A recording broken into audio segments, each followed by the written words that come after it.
নমস্কার বন্ধুরা, আমার চ্যানেলে আপনাদের স্বাগত জানাই। আজ আমি আপনাদের জন্য নিয়ে এসেছি সম্পূর্ণ ঘরোয়াভাবে তৈরি নিরামিষ বাঁধাকপির রেসিপি। এটি আপনারা যে কোনো নিরামিষের দিন ভাত রুটির সাথে অনায়াসে খেতে পারেন। খেতে কিন্তু দুর্দান্ত লাগে। চলুন শুরু করা যাক।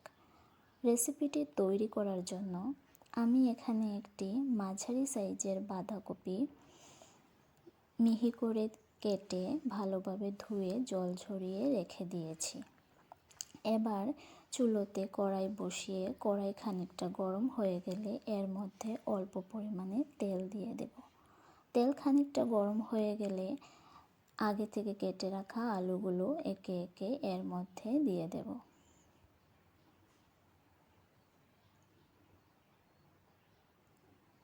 এবার আলুর মধ্যে দিয়ে দেব সামান্য পরিমাণে হলুদ গুঁড়ো, সামান্য পরিমাণে নুন দিয়ে ভালোভাবে নাড়িয়ে আলুগুলো ভেজে নেব।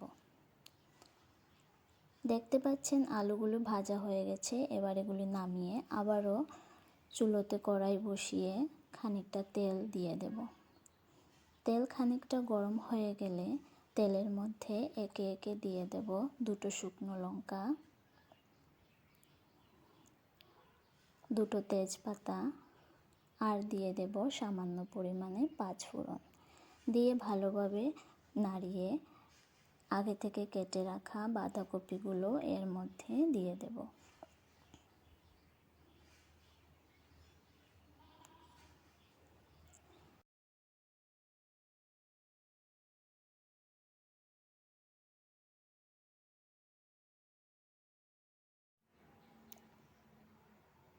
খানিকক্ষণ বাঁধাকপিগুলো নাড়িয়ে এর মধ্যে দিয়ে দেব অল্প পরিমাণে হলুদ গুঁড়ো,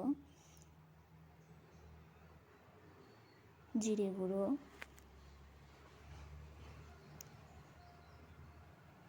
স্বাদ অনুযায়ী নুন দিয়ে সব উপকরণগুলো ভালোভাবে বাঁধাকপির সাথে মিশিয়ে নেব।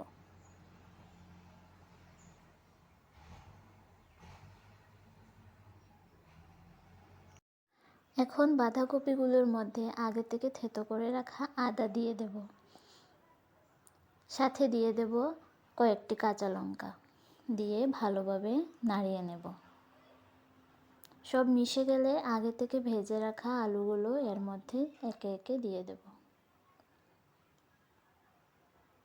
আর সাথে দিয়ে দেব মটরশুঁটি। মটরশুঁটি দিলে বাঁধাকপির স্বাদই আলাদা হয়।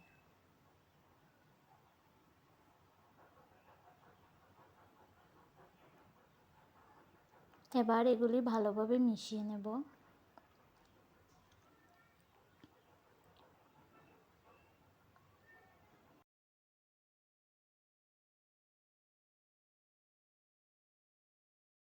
সব কিছু ভালোভাবে মিশিয়ে এখন কিছুক্ষণের জন্য ঢাকা চাপা দিয়ে রেখে দেব। খানিকক্ষণ পর ঢাকনা তুলে দেখে নেব আলুগুলো ভালোভাবে সিদ্ধ হয়েছে কিনা।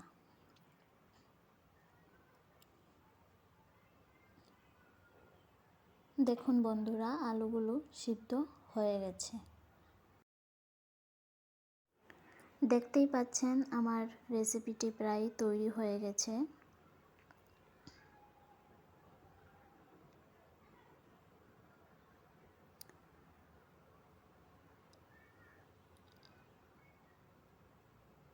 এখন আমি নামানোর আগে এর মধ্যে দিয়ে দেব স্বাদ অনুযায়ী চিনি। এটি অপশনাল, আপনারা চাইলে দিতে পারেন, নাও দিতে পারেন। সাথে দিয়ে দেব গরম মশলা গুঁড়ো দিয়ে ভালোভাবে মিশিয়ে নেব।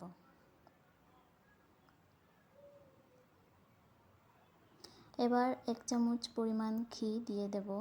দিয়ে ভালোভাবে ঘিটাও আবারও মিশিয়ে নেব। সব কিছু ভালোভাবে মিশিয়ে গ্যাসের আঁচ মিডিয়াম ফ্লেমে রেখে আরও কিছুক্ষণ বাঁধাকপিগুলো রান্না করে নেব। এবার গ্যাসের ফ্লেম বন্ধ করে দেব। এবার নামিয়ে নেব। তৈরি করে ফেললাম আমাদের আজকের নিরামিষ বাঁধাকপির রেসিপি। ভিডিওটি শেষ পর্যন্ত দেখার জন্য আপনাদের অসংখ্য ধন্যবাদ। আপনারা অবশ্যই এই রেসিপিটি বাড়িতে তৈরি করে দেখবেন। আর আমার বানানো এই রেসিপিটি আপনাদের কেমন লাগলো কমেন্ট করে অবশ্যই জানাবেন।